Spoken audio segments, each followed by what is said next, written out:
Hello world, welcome back to the Razor RC. And so you just got your brand new RC Nitro car and you're ready and super excited to go ahead and start the break-in process on the engine. Make sure you break it in correctly. But before you do that, I highly recommend you go through this process just to make sure the car is set up correctly out of the box. Unfortunately, with these ready to runs, oftentimes they are not really assembled quite correctly. There's a few things you need to set up to make sure it is going to be running optimally and you won't have any trouble starting this car and not having any runaway issues or anything like that. So let's take a quick look. I've got my Kyosho Inferno MP9 TKI4 here in front of us, a ready to run vehicle, great little buggy from Kyosho. And we're going to go ahead and double check a few things. So take your radio, obviously put in whatever batteries that you need. This one takes 4 AA, so we're going ahead and pop that in. Then on your receiver pack, go ahead and put in your batteries for that. Some of them use a hump style pack like this, some use more of a flat style LiPo or Life battery. And then go ahead and turn on your transmitter. And then on the vehicle, you can go ahead and turn it on. So first thing I would check is the steering endpoints. Go ahead and lift the front end off the ground, turn the wheels fully left, fully right. You can see the servo is turning a little bit more left, but the wheels are not actually turning right there on the servo arm. So that means the steering left endpoint is a little bit too high, so we're going to reduce that. On this particular radio, you can see the endpoint for the left and the endpoint for the right. For the left, it's a little bit too high, so we're going to turn that down.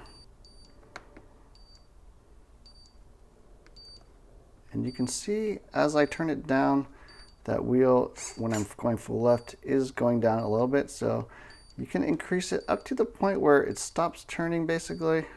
So somewhere around there, 76%, it looks about right. On the left-hand side,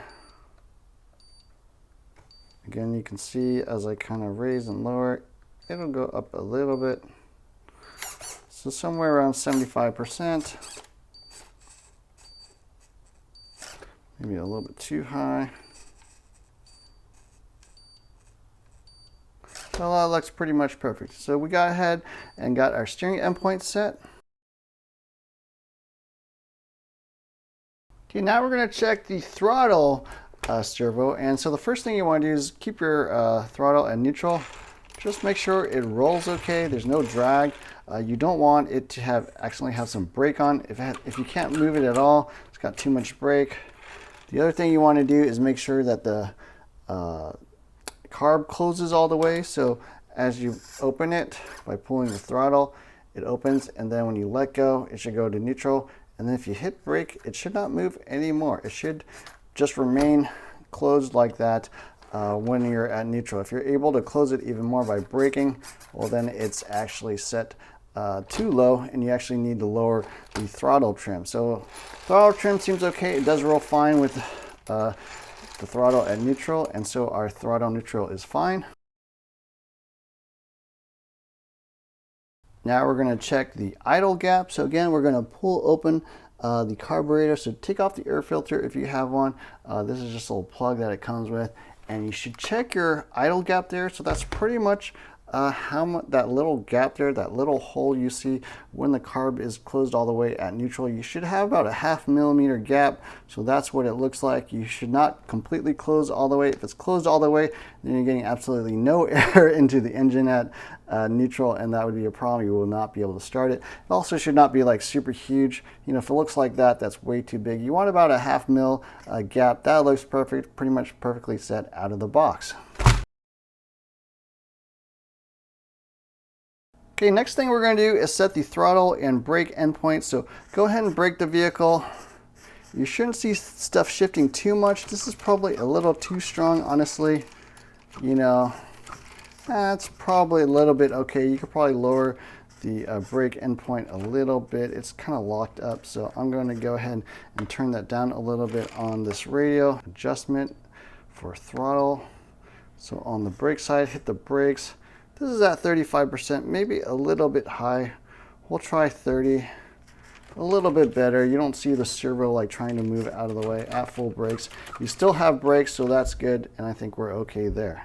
Final thing we got to do is set the full throttle position. So when you hit full throttle on the radio, what you just see is that carb open all the way, but not too far. You can see it open all the way at about 90%.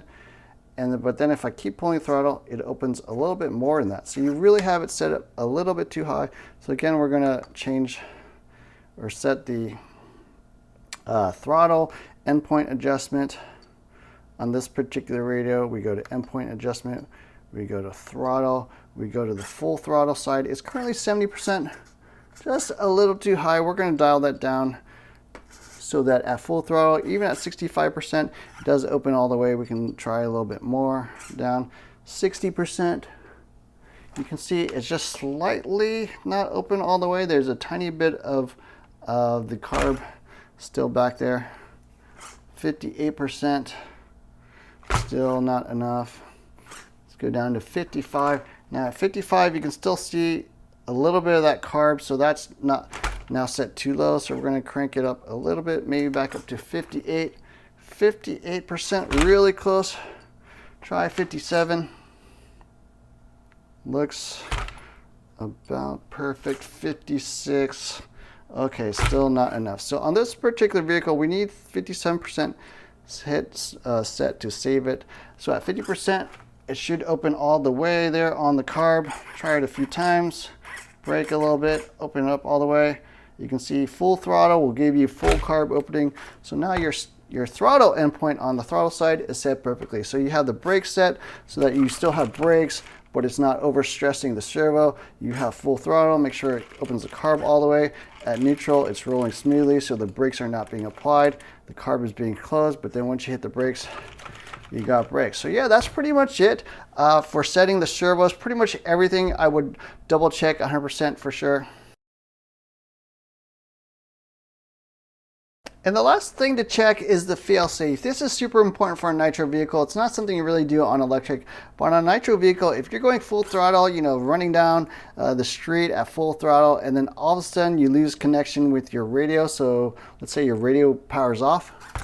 You should see the carburetor close all the way, and preferably that the brakes get applied. So with the radio off but the car on, when you're at full throttle, you should see that thing shut off and then the brakes being applied. So on this particular vehicle, we'll turn it on. We got the car on. So at full throttle, you see the carb open up all the way. So yeah, we're flying down the street. All of a sudden we lose connection with our radio, so we turn that thing off, for example. You should see the carb close all the way.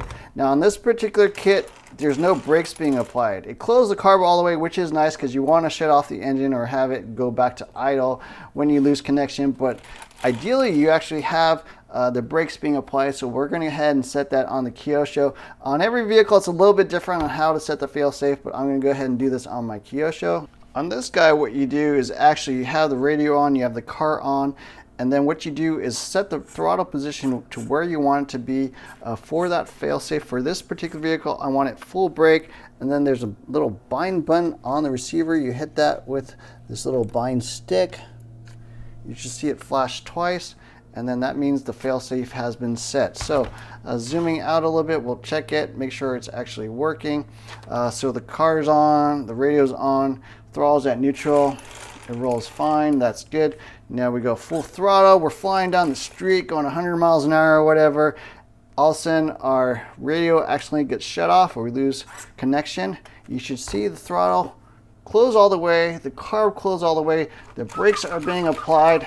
That's great. That means in the case of our radio losing connection with the vehicle, it'll shut the engine all the way down, it'll apply the brakes, and the car will come to a complete stop, even though you know, you've lost connection with your radio. So that's it for the fail-safe. We've got the car completely set up now. We can go ahead and do the break-in process. This is just important stuff you should really do with every radio run. As you can see, even with my Kyosho, things were not perfect out of the box, and this is going to be the case with every nitro vehicle I've ever had. You do want to double check these things and make sure they're set up. So hope you enjoyed this video. Don't forget to hit the like, share, subscribe buttons. Look for more videos soon. Thanks for watching.